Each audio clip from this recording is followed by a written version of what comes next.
এই চুপ চুপ, চেঁচাচ্ছ কেন? গরম ধোলাই খাওয়াবা নাকি? আর কথা না বলে করছো কেন? নিশি চোখ দিয়ে ইশারা করায় মুখ থেকে হাত সরিয়ে নিল নিলয়।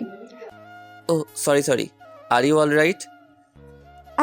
আপনি আপনি এত রাতে আমার বেডরুমে আসার সাহস করলেন কিভাবে?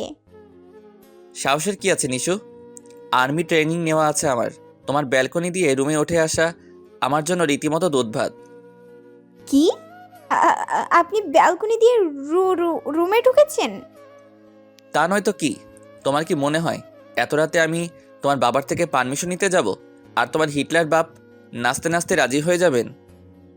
এই, একদম বাবাকে নিয়ে উল্টাপাল্টা কথা বলবেন না। আমি এক্ষুনি বাবাকে ডাকছি, তারপর বুঝবেন কত ধানে কত চাল। আগে ড্রেস তো পরে নাও। মানে? নিলয়ের চোখের ইশারা পেয়ে নিশি নিজের দিকে তাকালো। তাকিয়ে চোখ বেরিয়ে আসার উপক্রম।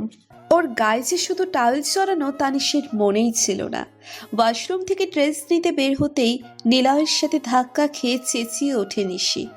ভয় আর রাগের চোটে নিশির মাথাতেই ছিল না যে ও উইদাউট ক্লথ দাঁড়িয়ে আছে। লজ্জায় মরে যেতে ইচ্ছে করছে তার।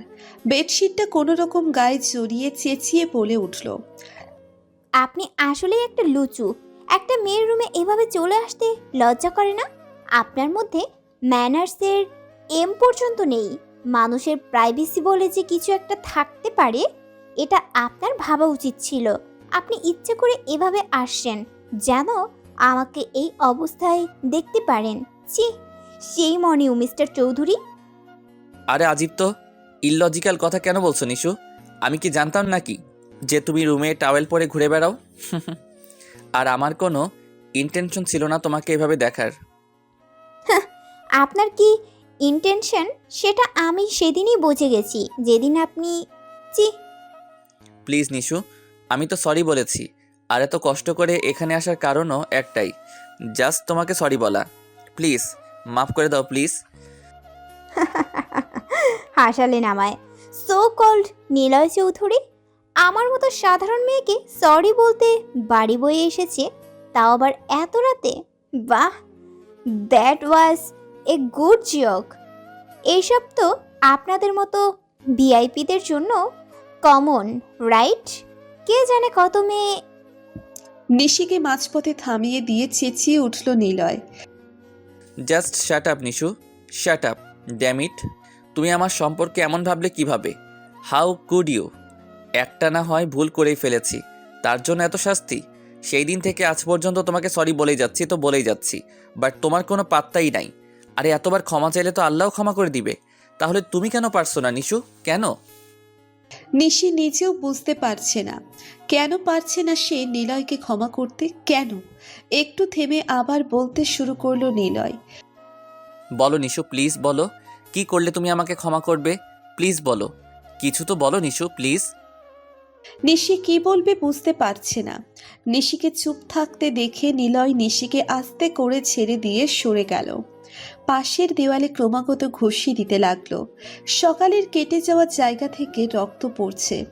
নিশি এসবের জন্য প্রস্তুত ছিল না। ভয়ে ওর শরীর কাঁপছে। নড়ার ন্যূনতম শক্তি তার নেই। গলা থেকে কথা বের হচ্ছে না। তবু কাঁপা কাঁপা স্বরে বলে উঠল, স্টপ নিলয়, জাস্ট স্টপ। নিশির মুখে নিলয় নামটি শুনেই থমকে যায় নিলয়। নিশি প্রথম দিকে নিলয়কে ভাইয়া বলে ডাকত।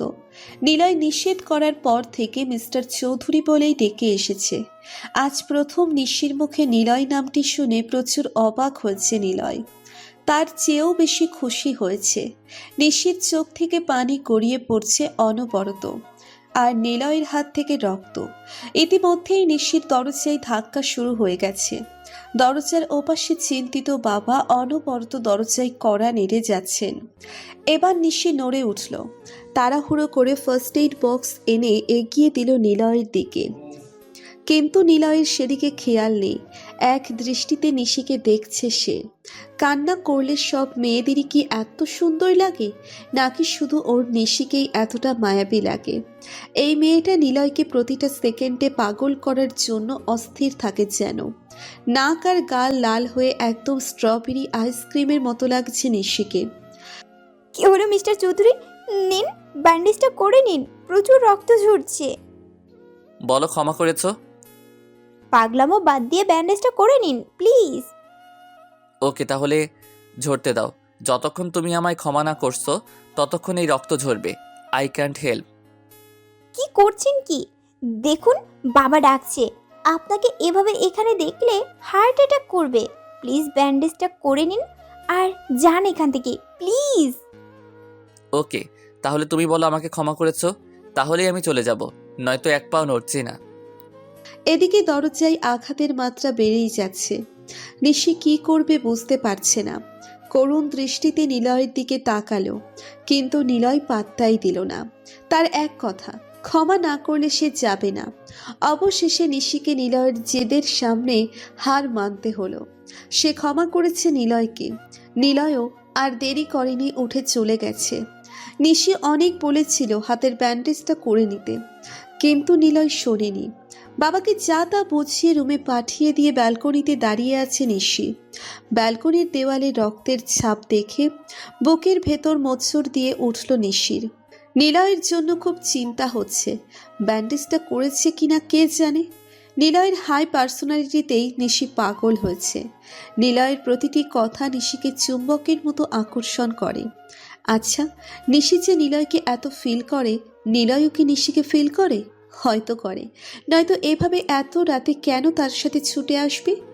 আচ্ছা, এমনও তো হতে পারে যে নিলয় গিল্টি ফিল করছিল তাই ছুটে এসেছে। না, আর ভাবতে পারছি না নিশি।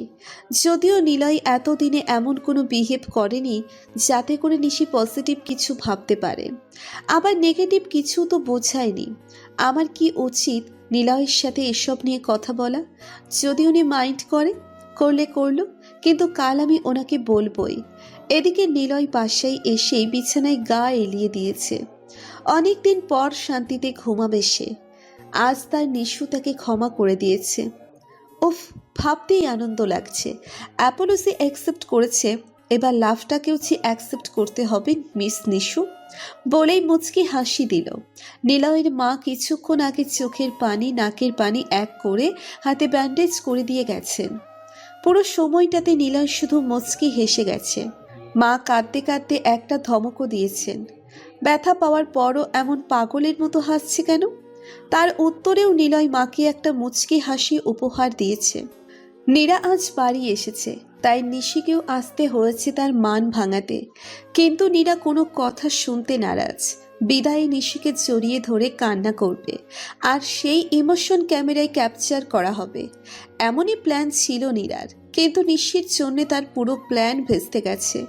তাই সে নিশির উপর ভীষণ ক্ষেপে আছে। নিশিও হার মানার পাত্রী নয়, চেষ্টা করেই চলেছে। হঠাৎ একটা মেয়ে এসে নীরাকে জড়িয়ে ধরল। নীরা ঘটনার আকস্মিকতায় চমকে ওঠে। নিশিও অবাক হলো। মানুষটাকে চিনতে পেরেই নীরা দেয় চেঁচিয়ে উঠল, বৌমনি! কি রে, বিয়ে করে বৌমনিকেই ভুলে গেছিস? কি যে বলো না, তুমিই তো দেশের বাইরে ছিলে, আমার বিয়েতেও এলে না। এই তো চলে এসেছি, আর যাচ্ছি না। সত্যি?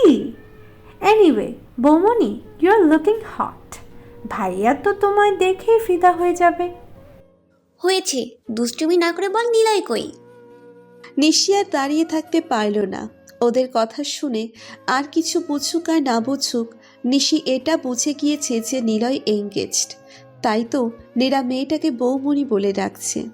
নিশি মুখ গোমড়া করে বসে আছে। নিজের গালেই 2-3টা চর বসিয়ে দিতে ইচ্ছে করছে তার। সে একটা হাফ বিবাহিত পুরুষের প্রেমে কিভাবে পড়ল?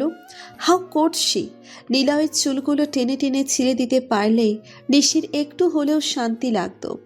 আর নীরাটা কি ফাজিল, হারামি কোথাকার। একবার তো বলতে পারতো যে তার ভাই এঙ্গেজড। তাহলে নিশির কোমল হৃদয়টা এভাবে ভেঙে খণ্ড খণ্ড হয়ে যেত না। থ্যাঙ্ক গড নিশি তার ফিলিংস সম্পর্কে কাউকে কিচ্ছু বলেনি। বললে নিলয় নিশ্চয়ই খুব মজা নিত। আচ্ছা, আমাকে দেখে কি কোনোভাবে বোঝা যাচ্ছে যে আমি নিলয়ের প্রতি দুর্বল? Be strong Nishu, be strong. বসে বসে এসবই ভাবছিল নিশি। তখনই সামনে নিলয় আর নীরার সো কল্ড বৌমণিকে দেখতে পেল। ওদের দেখেই গা চলে যাচ্ছে নিশুর, যদিও ওদের সাথে আর একটা ছেলেও আছে যে ক্রমাগত দাঁত বের করে হেসেই চলেছে।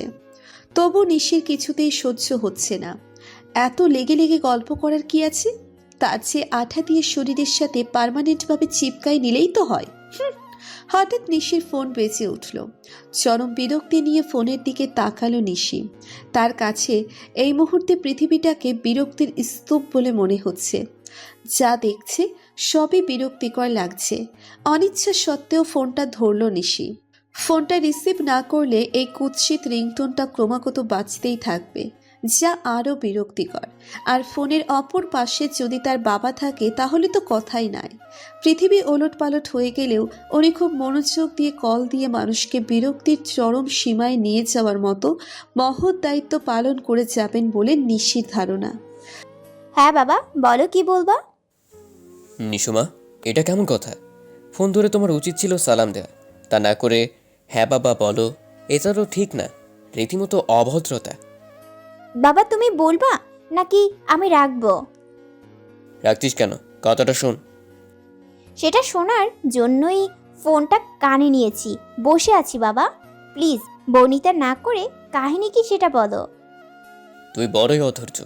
যাই হোক, কথাটা হলো তোর ফাদ আঙ্কেল এসেছিলেন। তো কথাটাকে শোন, আগেই তো লাগাস কেন? আচ্ছা বলো। বাবার সাথে কথা বলছে আর নিলয়ের দিকে তাকিয়ে রাগে ফুঁসছে নিশি। ফারিনের সাথে তোর বিয়ের ব্যাপারটা। ওকে ডান। তুই সিরিয়াস? অবশ্যই আমি সিরিয়াস। বিয়ে কি ছেলে খেলা নাকি যে সিরিয়াস হব না? তাছাড়া নীরার বিয়ে হয়ে গেছে, তো আমি কেন বসে থাকবো? আমিও বিয়ে করব। তুমি ওনাদের জানিয়ে দাও। এখন রাখছি। বলেই ফোন কেটে দিল। রাগের মাথায় হ্যাঁ বলে দিয়েছে নিশি। নয়তো ওই বলদটাকে বিয়ে করার কোনো ইচ্ছে তার কোনো কারেই ছিল না। মেয়ের এমন পরিবর্তন দেখে অবাক হলেও ব্যাপক খুশি হয়েছেন তারিকুল রহমান। তৃপ্তির হাসি দিয়ে ফোন হাতে নিলেন তিনি। সুখবরটা বাল্যবন্ধু ফাহাদকে এই মুহূর্তে জানাতে চান তিনি। নিলয়দের এদিকে আসতে দেখে কান থেকে ফোন নামাতে গিয়েও নামালো না নিশি। নিলয়কে এই মুহূর্তে ফেস করতে চায় না সে। তাছাড়া নিলয়কে এটাও বোঝাতে হবে যে নিশি ওর প্রতি দুর্বল নয়। কি ভেবে একা একাই কথা বলতে লাগলো ফোনে। হ্যাঁ বাবু, আমি বুঝতে পারছি তো সোনা। তুমিও একটু বোঝার চেষ্টা করো। নীরাকে রেখে আমি কিভাবে আসি বলো? আই লক্ষ্মীটি রাগ করে না সোনা, প্লিজ। ইউ নো না how much I love you.